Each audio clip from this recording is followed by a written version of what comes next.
നമസ്കാരം. ഇന്ന് വ്യാഴാഴ്ച പഞ്ചമി തിഥി കൂടി ചേർന്ന് വന്നതിനാൽ കുബേര പഞ്ചമി എന്ന് അറിയപ്പെടുന്നു. പഞ്ചമി തിഥിയിൽ സാധാരണയായി നമ്മൾ സപ്തമാതൃക്കളിൽ ഒരാളായ ശ്രീ വരാഹി ദേവിയുടെ പൂജകളും വഴിപാടുകളും ഒക്കെ ചെയ്യാറുണ്ട്. ചിങ്ങമാസത്തിലെ ഈ കൃഷ്ണപക്ഷ പഞ്ചമി തിഥി ആരംഭിക്കുന്നത് സെപ്റ്റംബർ 11 തീയതി വ്യാഴാഴ്ച ഉച്ചയ്ക്ക് 12:36 മുതൽ വെള്ളിയാഴ്ച സെപ്റ്റംബർ 12 തീയതി 9:59 വരെ ഈ തിഥി ഉണ്ട്. എന്നാൽ രാത്രി ദേവതയായ ശ്രീ വരാഹി ദേവിയെ പൂജിക്കുവാനും ഭജിക്കുവാനും പറ്റിയ സമയം എന്ന് പറയുന്നത് വ്യാഴാഴ്ച രാത്രി 9 മണിക്ക് ശേഷവും 12 മണിക്ക് ഇടയിലുമാണ്. ഇല്ലെങ്കിൽ വെള്ളിയാഴ്ച ബ്രഹ്മമുഹൂർത്ത സമയത്ത് അമ്മയ്ക്ക് പൂജയും വഴിപാടുകളും ഒക്കെ ചെയ്യാവുന്നതാണ്. സപ്തമാതൃക്കളിൽ 5ാമത്തെ ദേവിയായ ശ്രീ വരാഹി ദേവിക്ക് കാട്ടുപന്നിയുടെ മുഖത്തോടു കൂടിയ ഈ ദേവിയെ പഞ്ചുരുളി, പന്നിമുഖി, ദണ്ഡനാഥ, സമയേശ്വരി, രാത്രിദേവത തുടങ്ങിയ അനേകം പേരുകളിൽ അറിയപ്പെടുന്നുണ്ട്. കഠിനമായ പൂജകളോ വ്രതങ്ങളോ നിഷ്ഠകളോ കൂടാതെ തന്നെ ശ്രീ വരാഹി ദേവിയെ പൂജിക്കുവാൻ രണ്ടു പക്ഷത്തിലെ തിഥികളും ഉത്തമമാണ്. ഭക്തേയ വിശ്വാസപ്രകാരം ആദിപരാശക്തിയുടെ വരാഹരൂപം കൊണ്ട് ശ്രീ വരാഹി ദേവി നൊന്തു വിളിക്കുന്നവർ അഭയഹസ്തമായിട്ട് എപ്പോഴും നിലകൊള്ളുന്നു. ഭക്തരുടെ ഇഷ്ട ദേവതയായി മാറിക്കൊണ്ടിരിക്കുന്ന ശ്രീ വരാഹി ദേവി ശ്രീ ലളിതാ ത്രിപുര സുന്ദരിയുടെ സേനാനായികയാണ്. മാസത്തിലെ 2 തിഥികളും ചൊവ്വ, വെള്ളി, ശനി ദിവസങ്ങളും അഷ്ടമി തിഥിയും ഒക്കെ ശ്രീ വരാഹി ദേവിയെ പൂജിക്കുവാനും ഭജിക്കുവാനും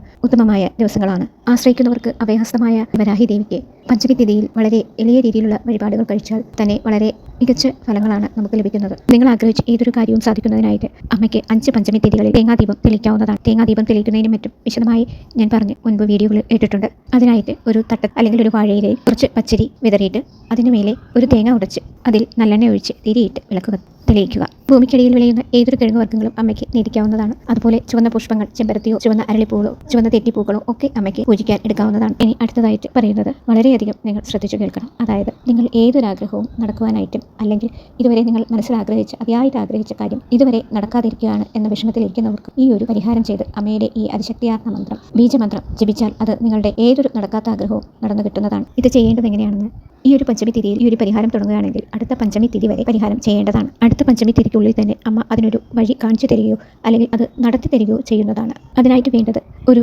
ഗ്ലാസ് നിറച്ച് വെള്ളം എടുക്കുക. എന്നിട്ട് ഒരു കൈപ്പിടി ഉപ്പ്, കല്ലുപ്പ് നിങ്ങൾ കയ്യിലെടുത്തതിനു ശേഷം മനസ്സിൽ എന്താണോ ആഗ്രഹിച്ച കാര്യം മനസ്സിൽ വിചാരിച്ച് ശ്രീ വരാഹി ദേവിയോട് പ്രാർത്ഥിച്ച് ഇനി പറയുന്ന ഈ അതിശക്തിയാർന്ന ബീജമന്ത്രം ജപിച്ചുകൊണ്ട് ഈ ഉപ്പ് ആ ഗ്ലാസ്സിലെ വെള്ളത്തിലേക്ക് ഇടുക. ഇങ്ങനെ തുടർച്ചയായി 9 തവണ ഇത് തന്നെ ആവർത്തിക്കണം. എന്നിട്ട് ഈ ഗ്ലാസ്സിലെ വെള്ളം അന്നു തന്നെ സിങ്കിലോ മറ്റോ ഒഴിച്ചു കളയാവുന്നതാണ്. ഇനി മന്ത്രം ഇതാണ്: ക്രീം ഹ്രീം ഹൗം വര വര ഹൂം ഫട്ട് സ്വാഹ. ഇത് നിങ്ങൾ ഈ ഒരു പഞ്ചമിക്ക് തുടങ്ങുകയാണെങ്കിൽ അടുത്ത പഞ്ചമി വരെ നിങ്ങൾ ഇതേ ഒരു കാര്യം തുടർച്ചയായിട്ട് ചെയ്തു പോരേണ്ടതാണ്. അമ്മയിൽ വിശ്വാസം അർപ്പിച്ച് ഈ മന്ത്രം നിങ്ങൾ ധൈര്യമായിട്ട് ജപിച്ചോളൂ. നിങ്ങളുടെ ഏത് നടക്കാത്ത ആഗ്രഹവും നടന്നു കിട്ടുന്നതാണ്.